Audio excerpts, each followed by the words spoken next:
How was the first month of school? Let me tell you, I honestly don't think I would have made it without this pumpkin spice latte. It's been a disaster. Yeah, it can be that way.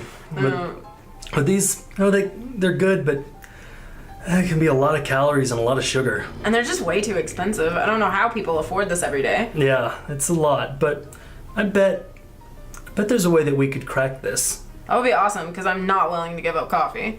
Yeah. That sounds like a challenge. It really is. And there's actually an old trick that we might be able to pull on this. Okay. And if we do it right, I bet we can get a 16-ounce coffee in under 100 calories. Really? Mm-hmm. That would be wonderful. Yeah. So let's try it. Let's replicate the pumpkin spice latte. Let's do this. All right. Okay.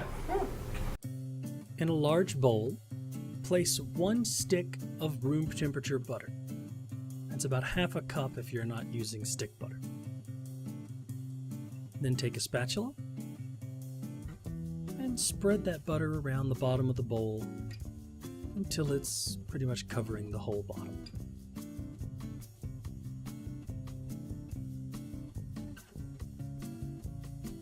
Now, 1 tablespoon at a time, add in 1/4 cup of Splenda. And then just mix it up until it's an even consistency. We'll be adding all of our ingredients to the butter a little bit at a time in order to make sure that they don't clump and that everything gets mixed nice and evenly, because they will clump if we pour them all in together at once. Right. Now just keep adding until all the Splenda has been added into the butter. Next, make sure you clean everything off, and then add 1/4 teaspoon at a time. Add in 3/4 of a teaspoon of cinnamon. Remember that you can use this butter for things other than the pumpkin spice latte. You can use it to spread onto some of our biscuits, or anything else that you'd like to give a nice fall pumpkin spice flavor to. Now, 1/4 teaspoon of ginger,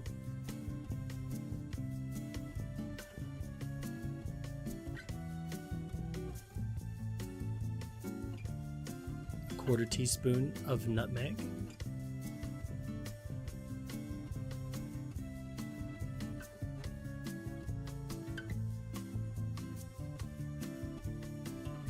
and 1/8 of a teaspoon of cloves.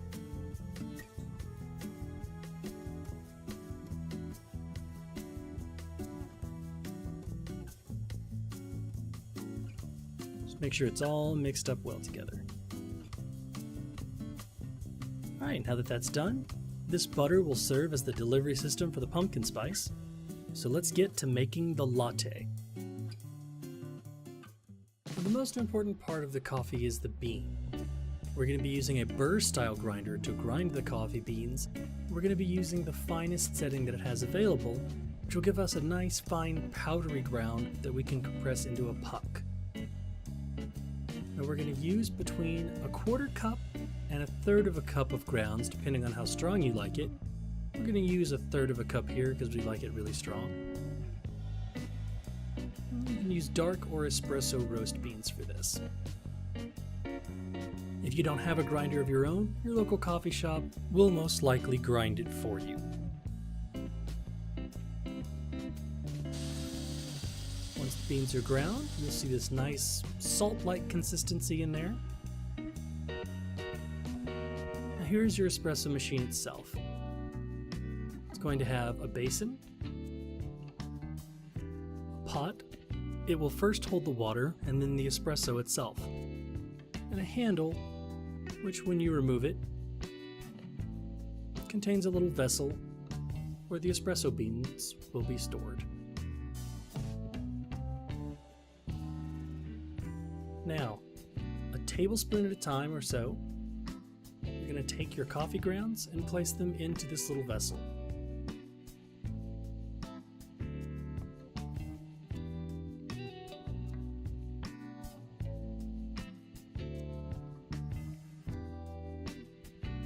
fine if you have to take your time.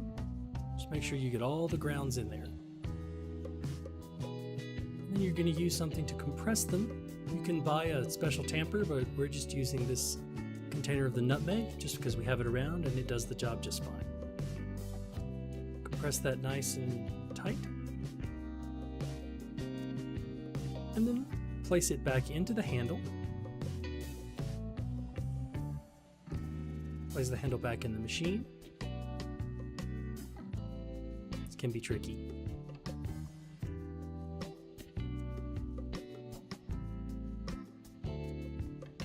Now remove the valve that keeps the water in and fill it with just enough water for 4 shots.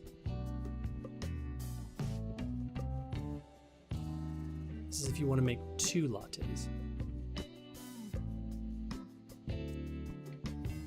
Tighten it up and place the pot back in the machine and turn the handle to brew. As the espresso begins to pour out of the machine, let's talk for a second about the quality of machine. This machine cost about $40, and the espresso that it makes isn't quite up to the standards for someone who likes a nice, neat shot of espresso by itself, but once you start adding milk and flavors, it'll be just the same.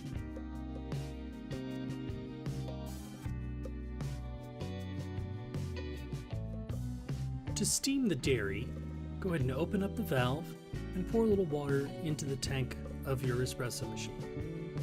Now this will vary depending on the machine that you have, so if it's not like this one, just check your manual for how to operate your steamer.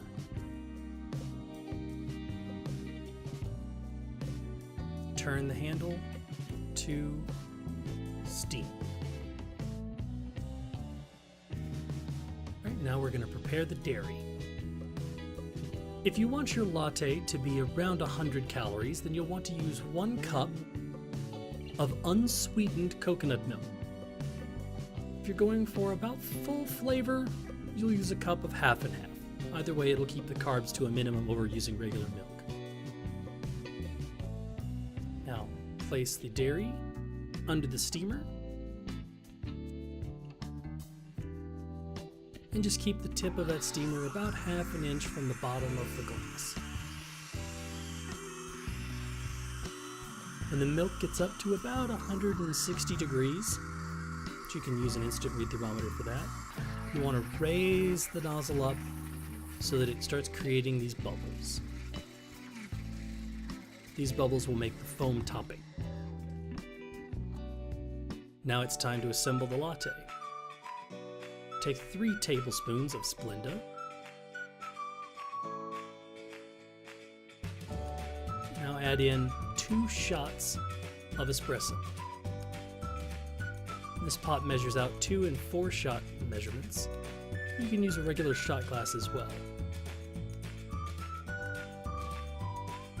If you like your coffee strong like I do, you can just put all 4 shots in. Next, you're going to add in your dairy. Just keep the foam off of it for now, and it should just stay in the glass. Now, 2 teaspoons of the pumpkin spice butter.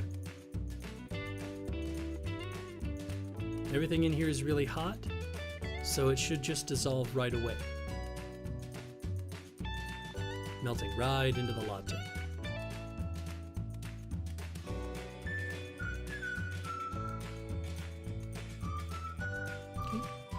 All that's left is to spoon that wonderful topping right onto the latte. As soon as it's there, you're done. Alright, so moment of truth. All right, this is the one that you purchased from a large nationwide coffee chain, and this is the homemade one. Okay. So try the original first.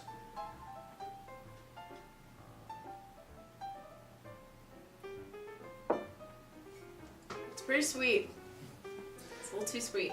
Okay, and now to cleanse the palate, she's going to be trying one of our low-carb cookies. This is next week's recipe, so little preview.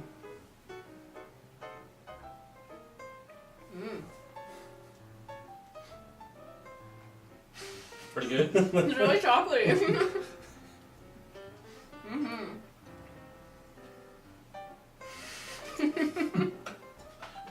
I think that as it's an amazing cookie. There's so much chocolate. That's really good. Yeah, I'm gonna try some of it too. Cause I forgot how good it is. Yeah, y'all definitely need to stay tuned for that video. All right, now the homemade pumpkin spice latte. Okay.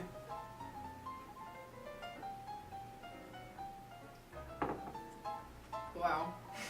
Really wow. That is really good. There's a lot more cinnamon in this, and you can actually taste the pumpkin-y flavor in it. It's not just a bunch of sugar. Right? You can really, it has a much more mellow flavor. You can really taste everything. But other than that, it's pretty similar. Yeah, you're not getting this back. Yeah.